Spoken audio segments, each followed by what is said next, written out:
Hey, good morning, everybody.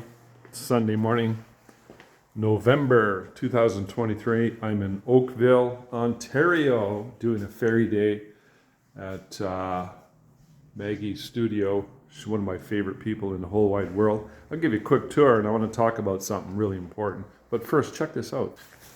There's the mayor of Oakville, and there's the chief of police, blah, blah, blah. Maggie's well connected in this town. There's our Premier of Ontario, and there's our setup for ferries. Oh, there's Hurricane Hazel, they called her. She was the mayor for many, many terms of Mississauga. She quite well known, quite the legacy.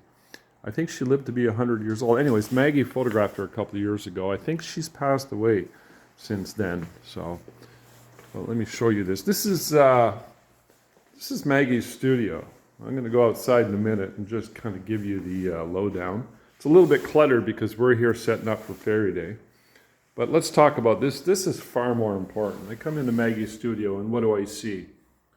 What the mind can conceive and believe, it can achieve. You gotta love that, right?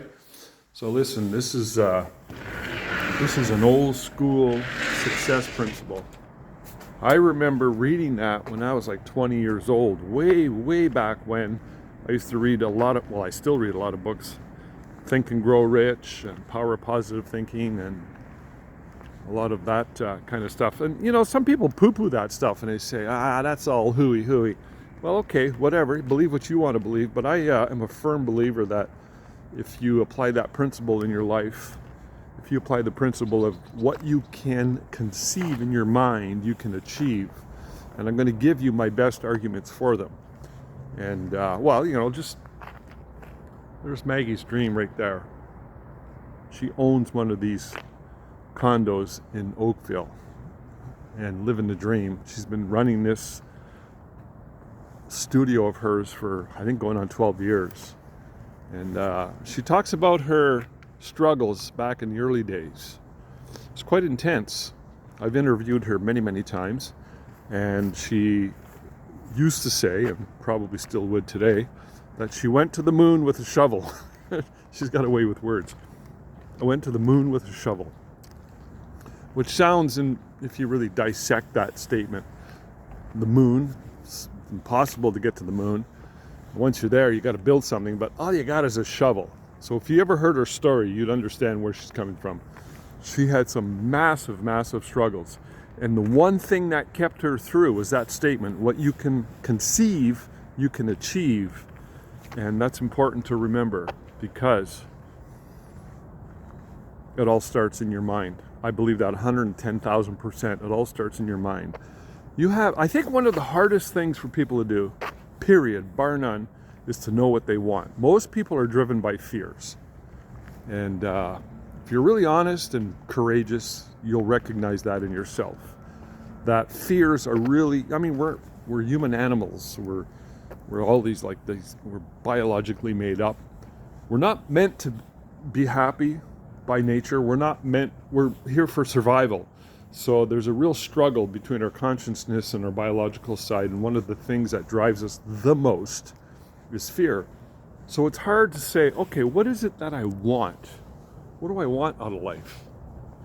And to decide that, and better yet, to write it down with clarity, and better yet, to take action steps towards achieving that. It doesn't matter what steps you take, any step is okay. Let me give you a quick example. Let's say you decide you want to become a sailor, and you want to get a 60-foot sailboat, but you've got nothing right now. Well, you write it down, take pictures or find pictures and post it everywhere so you see it every day, and go find resources.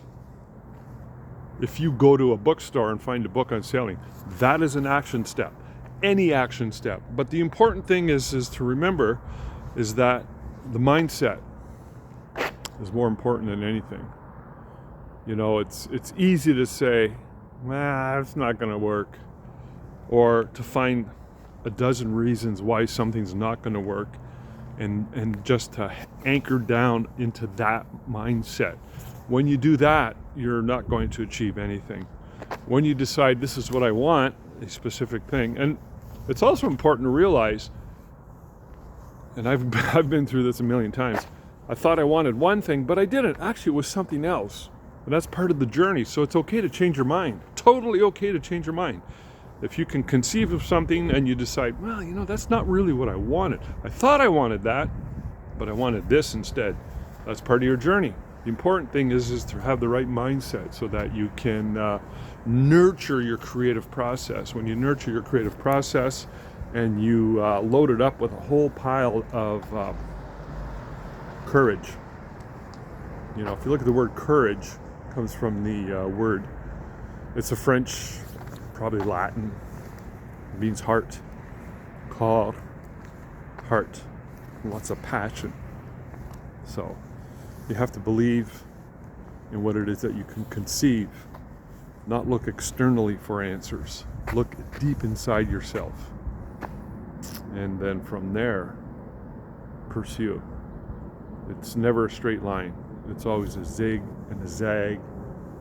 And eventually, there was nothing there. Then there's something there. And then you've got your dreams. It's all about dreaming. Whatever the mind can conceive and achieve and believe, you can achieve. Something to think about. All right, thanks, guys.